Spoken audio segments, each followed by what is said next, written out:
แต่ว่าแม้การเกิดก็เป็นทุกข์เทวดาแต่แค่ว่าพิภพที่สองเลย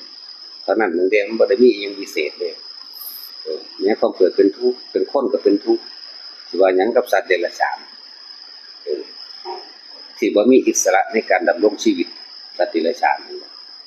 บางประเภทก็ถูกนิยมชมชอบว่าเป็นอาหาร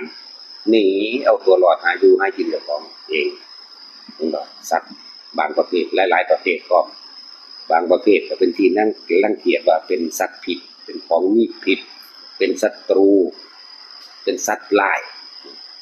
เสืองูตะขาบคน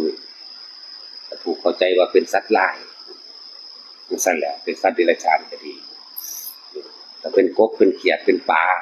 เป็นไก่เป็นหมูเป็นเนื้องัวควายเป็นอาหารถวายได้ป่ะนั่นสัตว์เดรัจฉานก็เป็น